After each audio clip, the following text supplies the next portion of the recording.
할렐루야, 주님을 찬양합니다. 우리 주님의 은혜와 평강이 넘치기를 빕니다.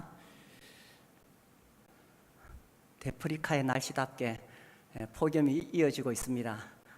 다들 어떻게 잘 지내고 계십니까? 이 더운 날씨 속에서도 우리 교회학교 교사들이 청소년부 또 유초동부 우리 다음 세대를 섬기는 것을 보면 참 감사가 됩니다. 또 어제 여름 성경학교 이렇게 보니까 우리 청년들도 많이 와 있지만 또 우리 청소년부, 중학생, 고등학생들이 함께 하고 있는 모습을 보니까 참 좋았습니다. 이 여름 성경학교는 교회 잔치입니다. 내년에 할 때는 우리 어른들도 많이 와서 함께 하시고 또 밥도 같이 먹고 그렇게 하면 좋겠습니다. 지난 주일 저녁에는 대학원에서 같이 공부하던 분들 이 학회가 있어서 모여 있었습니다. 이제 모여서 이야기를 하다가 오늘날 이 한국의 기독교가 얼마나 문제가 많은가, 또 이 교회가 이 주위 사람들에게 비난을 받고 있는가, 이런 안타까운 한국 기독교의 현실들을 이렇게 이야기하고 있었어요. 그때 저한테 전화가 왔는데, 우리 교회가 있는 여기가 매곡 17리거든요. 매곡 17리 이장님이 저한테 전화가 왔습니다. 이제 지난 주일날 저녁에 경로당에서 이제 한 40-50명 모여서 마을 회의를 하고 있었는데, 그 이장님이 우리가 이 교회하고 늘 이 좋은 관계 속에 있는데, 여름에 이 교회에서 행사를 할 건데 마을에서 뭔가 좀 이렇게 선물을 보내자. 그래서 여름 학교를 하느냐 이래 물으시더라고요. 제가 생각해 볼 때 그 여름 성경 학교를 말하는 것 같아요. 그래서 안 그래도 이번 주에 여름 성경 학교 한다고 그러니까 이 마을에서 그렇게 회의가 됐다 그러면서 어제는 이 수박하고 아이스크림하고 잔뜩 사가지고 오셨어요. 그래서 우리 어린이들도 먹고 아마 오늘 점심 때 수박이 나갈 것입니다. 제가 이제 그 이야기를 모여 있는 이제 여기 계대 교수님하고 또 이렇게 여러 곳에서 강의하시는 목사님들하고 그런 이야기를 아주 자랑스럽게 이야기를 했습니다. 그래서 우리 교회하고 마을하고 이렇게 좋은 관계에 있다는 것이 참 감사하고, 또 이제 그날 한 40-50명 마을 분들이 모이셨는데 이장님이 우리 교회를 확실하게 홍보를 해주신 거예요. 그래서 거기 계신 분들한테 주일날 교회도 좀 나가시라고 그러셨다고 하셨대요. 정말 이 교회가 주위 사람들에게 비난받는 그런 시대에 우리 교회가 우리 마을하고 이렇게 좋은 관계 속에 있다는 것이 정말 감사가 됩니다.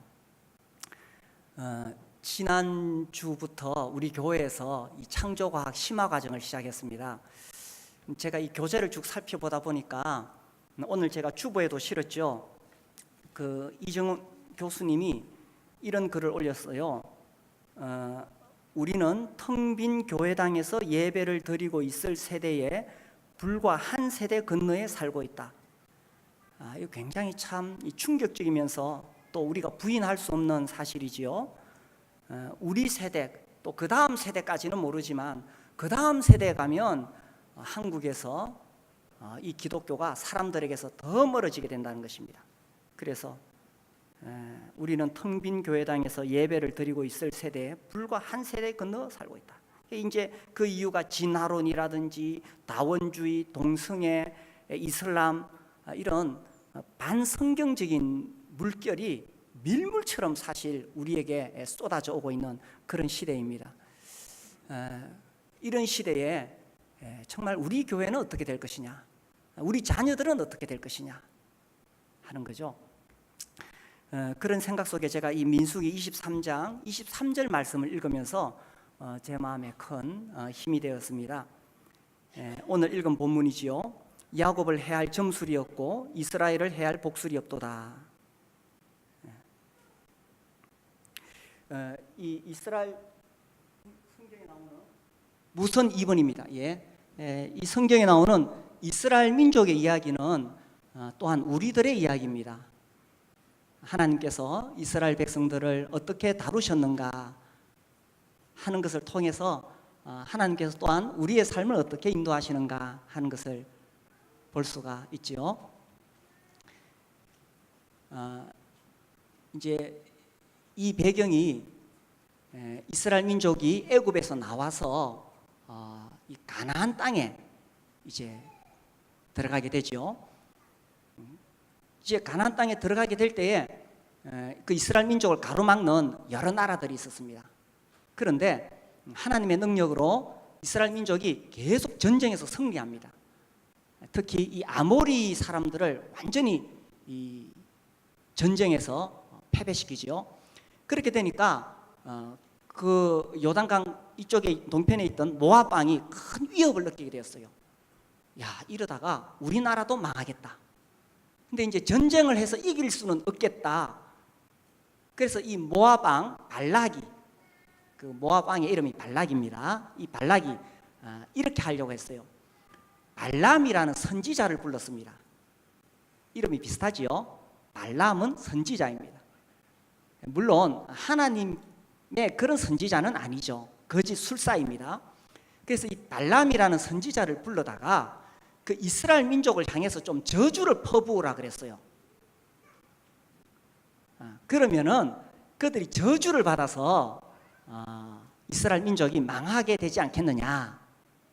그래서 이제 이 발람을 불러서 저주를 하라고 했는데 이 발람이 이스라엘 민족을 보고는 저주를 못하는 거예요.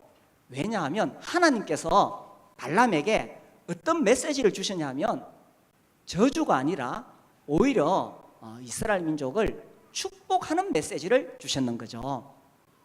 그래서 이제 축복을 하니까 이 모압 왕 발락이 막 화가 났는 거예요. 아니, 저주하라고 불렀는데 왜 축복을 하느냐. 이래가지고 다시 한번 또 저주하라고 또 한번 그렇게 했습니다. 그때에 이 발람이 하나님으로부터 두 번째 메시지를 받았습니다. 그 두 번째 메시지가 쭉 나오는 중에 이제 오늘 읽은 본문이 나와요. 거기서 이 발람이 뭐라고 이야기했느냐.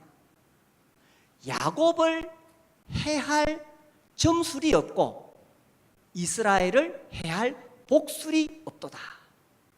이 야곱 혹은 이스라엘은 그 이스라엘 민족 전체를 대표하는 말입니다.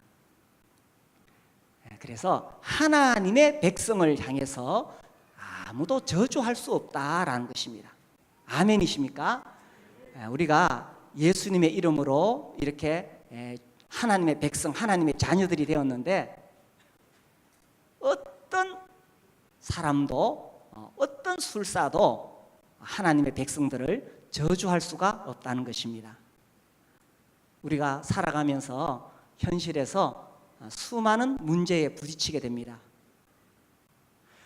그런 많은 문제들이 우리에게 올 때에 어떨 때는 이러다가 내가 내 인생 망하는 것이 아니냐 하는 두려움을 느낄 때도 있습니다. 그러나 그 어떤 것도 하나님의 자녀들을 해할 수가 없다는 것입니다. 그러면서 덧붙여서 발람이 이렇게 말하지요. 이때에 야곱과 이스라엘에 대해서 논할진대 하나님께서 행하신 일이 어찌 그리 크뇨 하리로다. 이건 조금 옆에 이야기인데 제가 한 몇 년 전에 이 책을 읽다가 그 모스 부호 있죠. 지금은 뭐 다 우리가 휴대폰이 있으니까 원거리에 있는 사람들과 통화가 됩니다만은 옛날에는 이건 정말 상상도 할 수 없는 일이죠. 그래서 먼 거리에 있는 사람과 이 메시지를 주고받는 것은 그 당시로서는 아주 획기적인 일입니다. 그런데 이 모스가 사무엘 모스가 1844년에 이것을 시도해서 성공했는 거예요. 그래서 워싱턴에서 볼티모어까지 한 64km 되는데 여기서 이제 메시지를 보냈습니다. 워싱턴에서 메시지를 딱 보냈는데 저쪽에서 딱 받았는 거예요. 그래서 이제 이 사람이 그 부호, 모스 부호 발견했기 때문에 이제 모스 부호라고 그렇게 하는 거죠. 그래서 이제 그런 이제 발명을 하려면은 이 자본이 들죠. 그래서 이제 후원자를 모집하기 위해서 애를 많이 썼지만 쉽지 않습니다. 그래서 이 사람이 한 11년 동안 고생하다가 드디어 이 모스 부호를 이제 성공적으로 발명을 해서 이제 실험을 하게 된 거죠. 그런데 그렇게 첫 번째로 이제 모스 부호로 보내는데 첫 번째로 어떤 메시지를 보냈을까요? 이제 자기 친구의 딸이 그 메시지를 전해줬어요. 이 모스가 정말 어려운 가운데 이러한 것들을 발명할 때 이게 정말 사람이 한 일이 아니다. 하나님께서 하신 일이다. 그래서 우리가 오늘 읽었던 민수기 23장 23절의 후반부, 하나님께서 행하신 일이 어찌 그리 크뇨, 이 메시지를 보내게 했다고 합니다. 자, 그래서 오늘 제가 이 하나님 말씀을 전하면서 하나님께서 우리에게 행하신 큰 일에 대해서 말씀을 드리려고 합니다. 하나님께서 우리에게 어떤 큰 일을 하셨느냐? 그 위에 우리가 22절을 보겠습니다. 22절 우리 한번 같이 읽어볼까요? 시작. 하나님이 그들을 애굽에서 인도하여 내셨으니 그의 힘이 들소와 같도다. 이스라엘 민족을 하나님께서 이집트에서 이끌어내시죠. 그 당시에 이스라엘은 이 이집트 왕인 파라오의 노예로 살고 있었습니다. 이 이집트는 대제국이었고 파라오는 막강한 권력을 가지고 있었죠. 신과 같은 존재입니다. 그런데 80 먹은 노인이 지팡이 하나 들고 왔어요. 군대를 보내도 이집트와 싸워서 이스라엘 그 민족을 노예로부터 해방시키는 것은 이게 쉬운 일이 아닙니다. 거의 불가능합니다.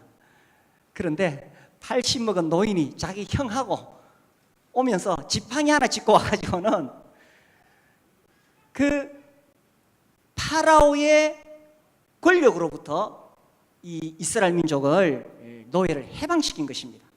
물론 그 파라오가 노예를 보내려고 하지 않았죠. 그러니까 하나님께서 이제 모세를 통해서 하나님의 능력을 보여주십니다. 10가지 재앙을 내리시죠. 그래 마지막 10번째 재앙이 뭡니까? 어린 양의 피를 발라라.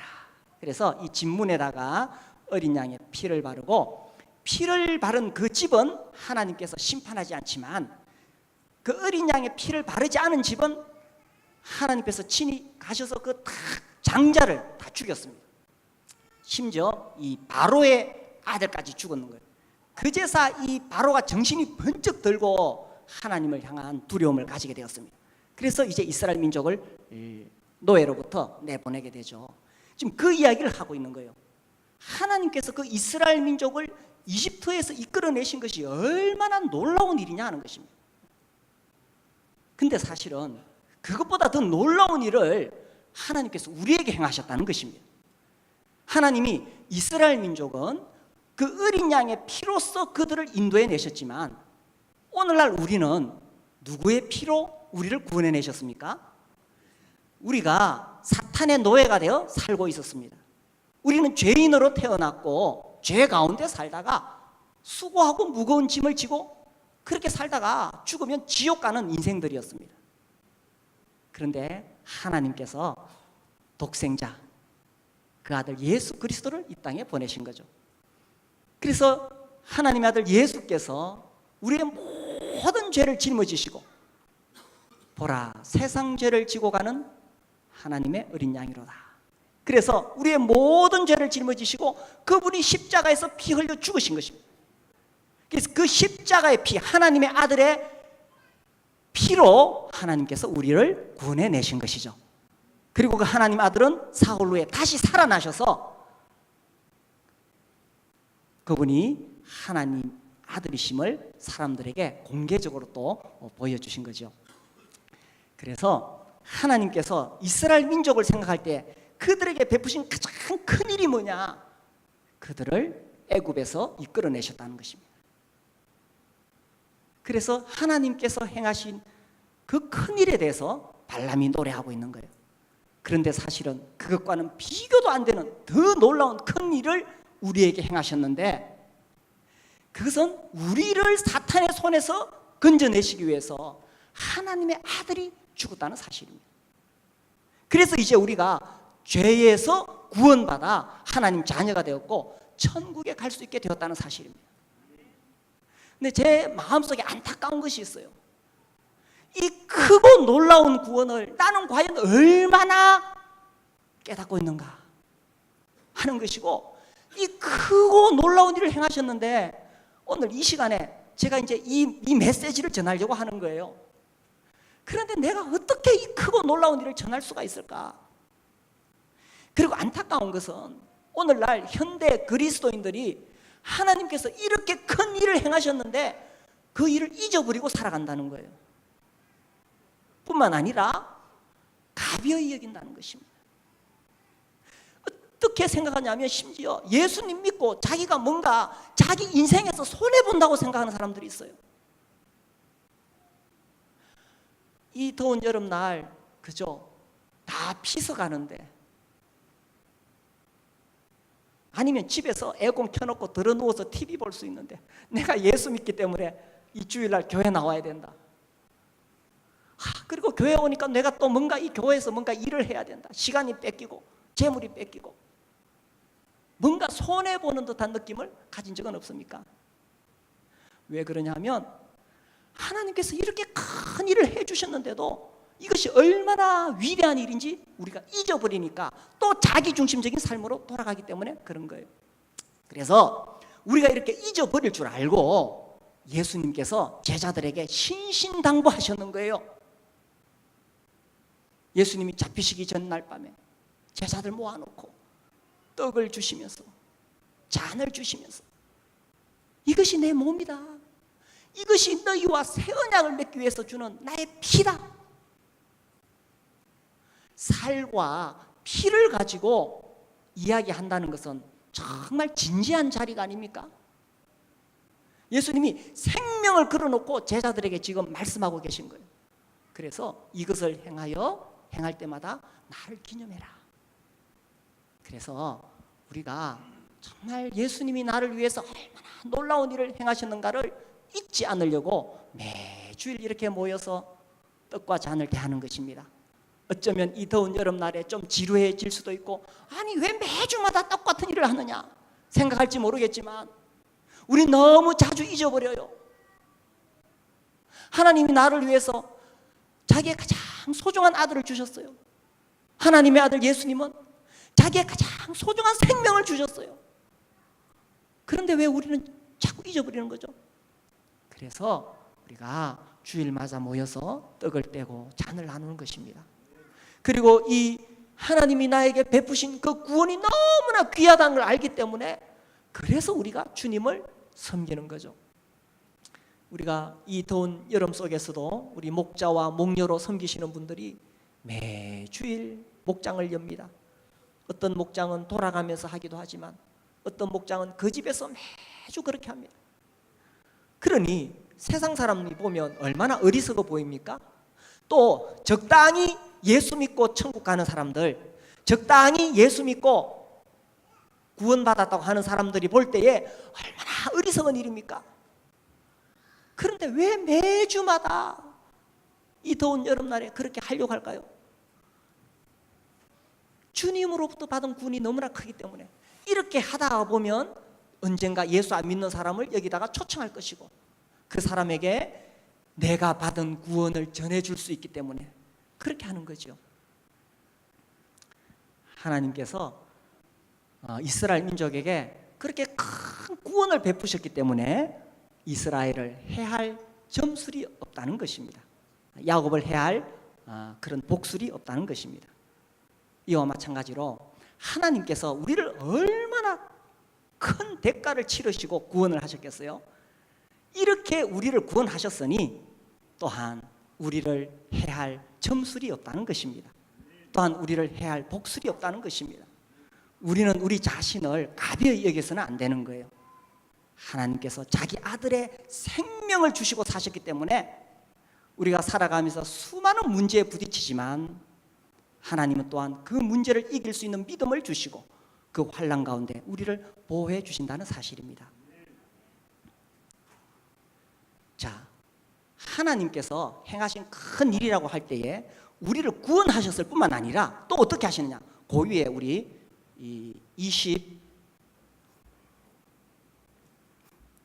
21절 말씀을 보겠습니다. 21절 우리 같이 한번 읽겠습니다. 시작. 야곱의 허물을 보지 아니하시며 이스라엘의 반역을 보지 아니하시는도다. 여호와 그들의 하나님이 그들과 함께 계시니 왕을 부르는 소리가 그 중에 있도다. 자, 하나님께서 이렇게 우리를 구원하셨는데 우리가 구원받은 사람답게 그렇게 잘 살아가고 있으면 참 좋겠지만 때때로 넘어지고 실패하고 그렇지요. 근데 이 말씀을 보면 사실 이스라엘 민족도요, 그들이 애굽에서 나온 다음에 얼마나 하나님 앞에 넘어지고 쓰러지고 그런 적이 많은지 모릅니다. 저는 이 민수기를 읽으면서 이 발람의 축복이 민수기에 실려 있다는 것이 참 이게 놀랍다고 생각을 해요. 이 민수기에는 이스라엘 민족이 정말 하나님을 향해서 대적하고 원망하던 내용이 계속 나오거든요. 제가 오래전에 성경을 한번 이렇게 살려봤습니다. 이스라엘 민족이 하나님 앞에 얼마나 원망을 했는가 보니까 출애굽기에 4번 나오더라고요. 제가 살려본 바로는 민수기에 7번 나옵니다. 이 출애굽기에서 하나님을 원망할 때는 하나님께서 많이 봐주셨어요. 그런데 민수기에서는 하나님께서 그들을 바로잡기 위해서 계속 심판을 하십니다. 그래서 이 이스라엘 민족이 애굽에서 나올 때 그들은 하나님께서 얼마나 놀라운 능력을 가지고 계신지를 충분히 경험했습니다. 그 10가지 재앙을 통해서 하나님의 능력을 보았지요. 그리고 그들 앞에 가로막혀 있는 홍해가 갈라지는 것을 보았습니다. 뿐만 아니라 날마다 하늘에서 만나가 내렸습니다. 또 하나님께서 메추라기를 통해서 고기를 먹게 하셨습니다. 그 외에도 하나님께서 그들을 광야 생활 가운데 먹이시고 돌보시고 보호하시고 지켜주시고 그렇게 하셨어요. 그럼에도 불구하고 이스라엘 민족은 끝없이 하나님을 향해서 원망합니다. 물이 없어서 원망하고 먹을 것이 없어서 원망하고 계속 원망합니다. 거기다가 마지막에 정말 진짜 하나님 향해서 반역을 일으키죠. 이제 하나님이 그들을 이끌어내신 목적은 가나안 땅에 들어가기 위함인데 12정탐꾼이 다녀와서는 10정탐꾼이 우리는 저기 못 들어갑니다. 이렇게 완전히 하나님을 향해서 반역을 일으켰는 거예요. 그러니 이 민수기는 정말 이스라엘 민족이 하나님을 향해서 원망하고 반역한 그런 책입니다. 그런데 오늘 우리가 방금 읽은 말씀이 참 놀랍지요? 그런 이스라엘 민족을 향해서 하나님께서 뭐라고 말씀하셨습니까? 하나님은 야곱의 허물을 보지 아니하시고 이스라엘의 반역을 보지 아니하신다. 어떻게 하나님께서 이렇게 말씀하실 수가 있을까요? 이게 바로 사랑이라는 거죠.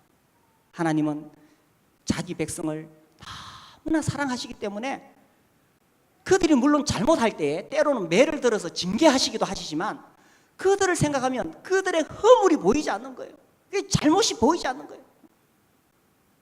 어떤 아이가 우리 보잖아요. 아이들이 막 떼를 쓰고 막 바닥에 누워가지고 뒹굴고 울고 그렇게 하죠. 할아버지는 그런 손자를 다 받아주십니다. 옆에 지나가는 사람이 말하죠. 아이고 참 그놈 성질이 고약하네요. 이러면은 할아버지가 뭐라 그러는지 알아요? 정색을 하면서 이야기합니다. 아이고 사내 자식이 이 정도 고집은 있어야지요. 할아버지 눈에는 손자의 허물이 보이는 게 아니에요. 그 정도 고집은 있어야 세상을 살지요 하면서 자기 손자를 두둔하는 겁니다. 하나님은 이스라엘 민족을 향한 그 사랑이 너무나 크기 때문에 그렇게 애를 먹이는데도 오히려 하나님은 그들의 허물을 보지 않으신다는 것입니다. 사랑하면 눈이 멀어요. 어떤 신혼부부가 결혼해가지고 이제 아내가 밥을 했습니다. 예, 요새는 이제 그럴 일이 없지만 옛날에는 이 밥을 이렇게 일다 보면은 돌이 나와요, 그죠? 그래서 이제 남편이 밥을 먹다가 돌을 칵 씹었어. 아내가 너무 미안해가지고 아 여보 미안해요. 그러니까 남편이 하는 말이 괜찮아. 돌보다 밥이 많잖아. 사랑하면 그렇게 되는 거예요. 허물이 보이지 않죠. 하나님은 우리를 사랑하시기 때문에 우리의 허물을 보시기보다는 그냥 우리 자체가 사랑스러운 거예요. 근데 사실 우리는 다른 사람 볼 때에 장점을 잘 봅니까? 단점을 잘 봅니까? 이 부부 생활 세미나 이런 데 가면은 이제 그 과정 중에 이런 걸 합니다. A4 용지를 주면서 당신 배우자의 장점 30가지를 적으시오. 이렇게 나와요. 그래서 이제 남편은 아내의 장점 30가지를 적어야 되는데 한번 적어 보십시오. 한 5개 적고 나면은 그때부터 이제 힘들기 시작합니다. 만약에 당신 배우자의 단점 30가지를 적으시오. 그러면 아마 술술술 적어 내려갈 겁니다. 우리 사람들은 장점을 보기보다는 단점이 더 눈에 잘 보이지요. 그 전에 이제 지금은 이제 아니지만 우리 교회 나오던 어떤 자매가 있었어요. 그 자매가 이런 말을 했어요. 자기는 교회에 오면은 교회의 문제점이 뭔지 그게 딱 찾아내는데 그게 하나님 자기에게 주신 은사 같대요. 그 제가 처음에는 참 훌륭한 은사다 이렇게 생각했어요. 근데 시간이 지나가면서 생각해 보니까 그 성령님의 마음이 아니에요. 성령님은 교회의 문제점을 찍어내는 분이 아니시라 교회의 허물을 감싸주시는 분이세요. 하나님은 자기 백성의 허물을 보시고 그들의 반역을 기억하시고 그런 분이 아니시고 그저 자기 백성들은 사랑스러운 거예요. 무엇보다 하나님은 그 아들 예수님의 피로 우리를 구원하셨기 때문에 그저 우리가 사랑스러운 거예요. 우리 시편 103편 말씀을 보겠습니다.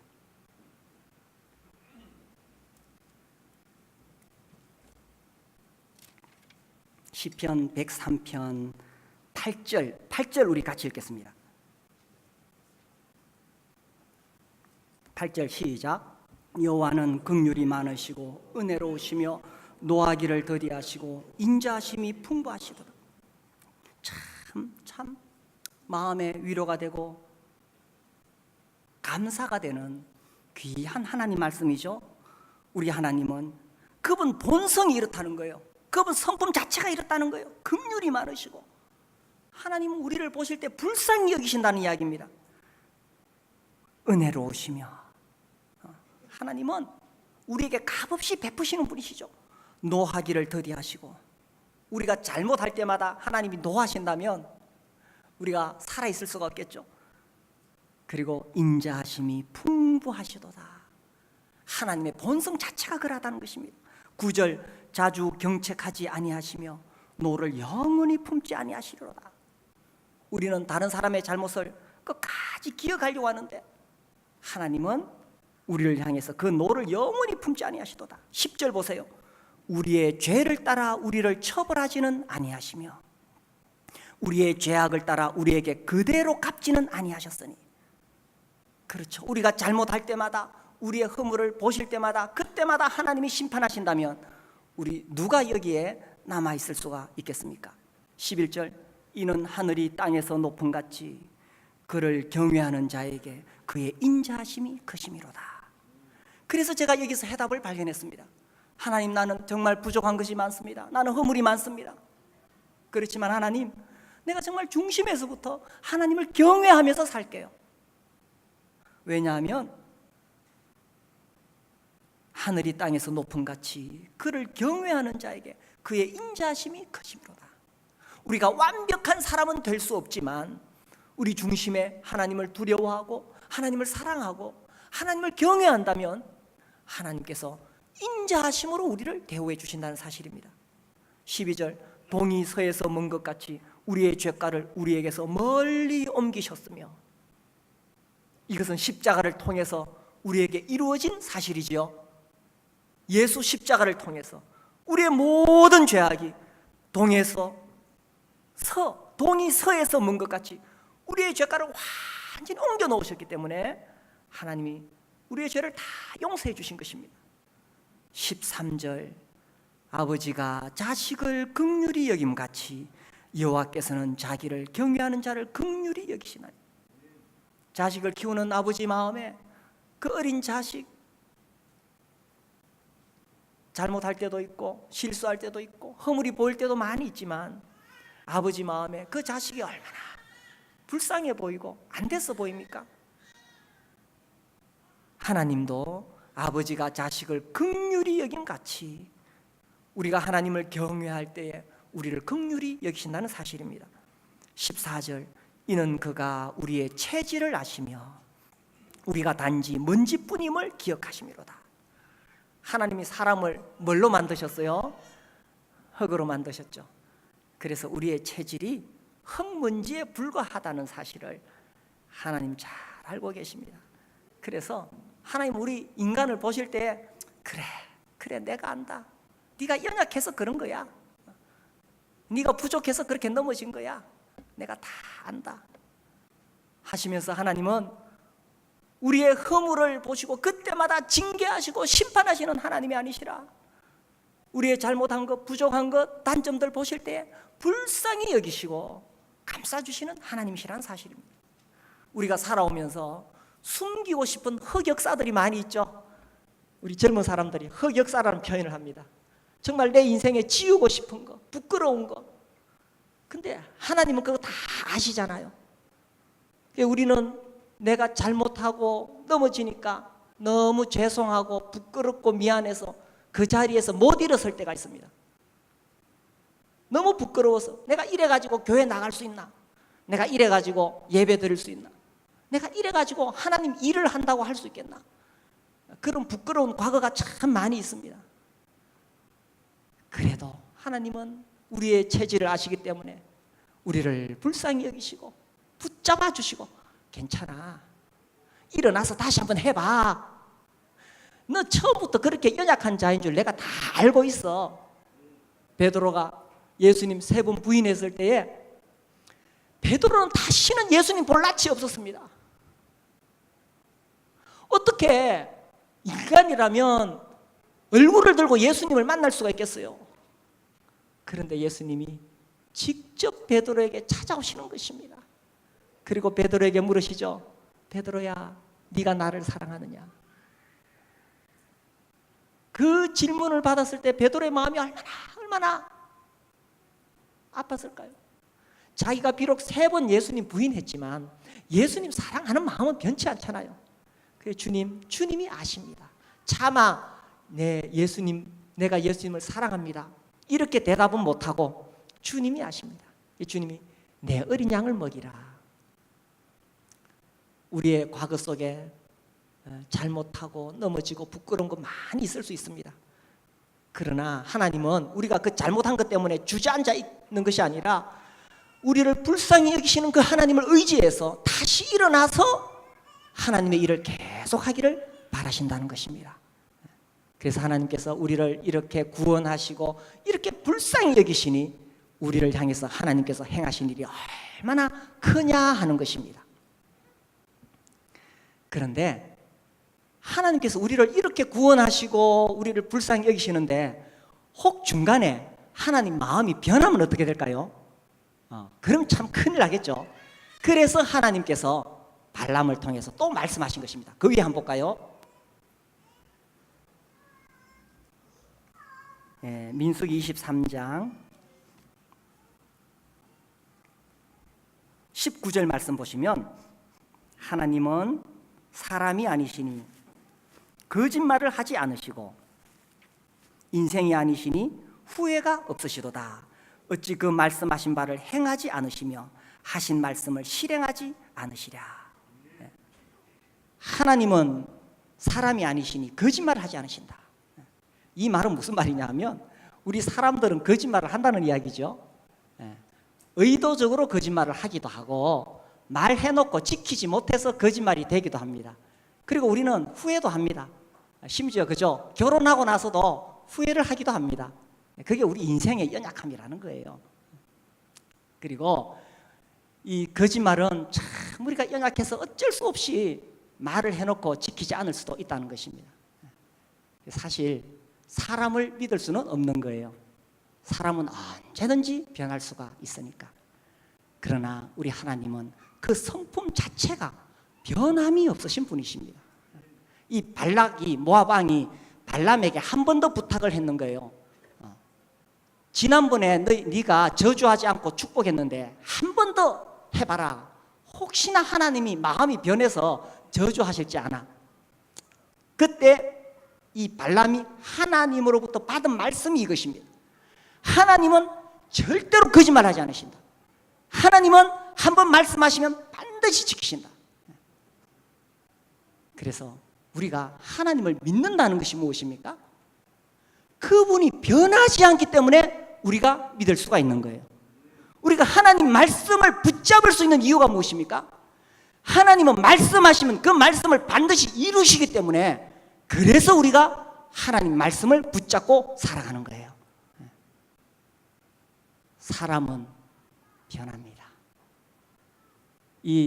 그렇기 때문에 우리가 사람과 사람의 관계도 끝까지 가려 그러면은 그 중심에 하나님이 계셔야 되는 거예요.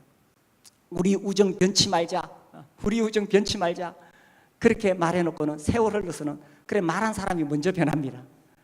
그게 우리 인생의 연약함이라는 거예요. 우리 교회가 개척될 당시에 저한테 와가지고 정말 말하자면 정말 끝까지 함께 하겠다, 그렇게 충성을 약속한 사람들이 있었어요. 근데 이게 사람의 약속일 뿐이에요. 다 떠나갔습니다. 우리가 사람과 사람의 관계도 맺을 때에 우리가 사람과 사람의 관계를 맺는 것이 아니라 그 중심에 하나님이 계셔야 됩니다. 우리는 언제라도 변할 수 있고 우리는 언제라도 넘어질 수 있기 때문에 우리는 다만 하나님을 바라보면서 그렇게 살아가는 거예요. 그래서 우리가 믿음이라고 말할 때에 하나님께서 변하지 않기 때문에 우리가 그분을 믿을 수가 있다는 것입니다. 자, 하나님께서 우리를 위해서 어떤 놀라운 일을 하셨습니까? 하나님이 구원하셨죠. 사실은 이 모든 것이 하나님의 구원에서 출발하는 것입니다.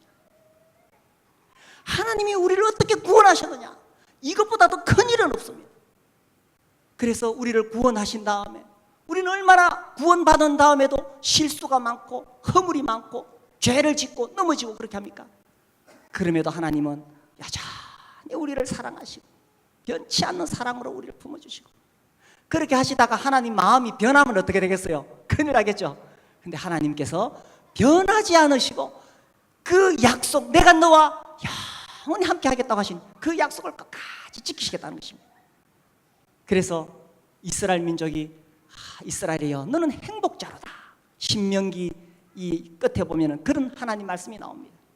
이스라엘 민족이 정말 행복자로다, 모세가 그렇게 노래했는데 사실은 우리야말로 얼마나 행복한 사람들입니까? 하나님께서 우리에게 행하신 이 큰 일을 기억하고 세상 살면서 어려운 문제들 우리에게 밀려올 때에 흔들리지 말고 주님을 향해서 나아가시게 되기를 바랍니다. 야곱을 해할 점술이 없고 이스라엘을 해할 복술이 없도다. 하나님께서 그렇게 큰 구원으로 구원하셨기 때문에 하나님께서 끝까지 그들을 지키시고 보호하시겠다는 것입니다. 그 약속으로 예수님 피로 우리 구원받은 우리를 하나님께서 영원토록 지키시고 보호하실 것입니다. 함께 일어나서 기도하겠습니다.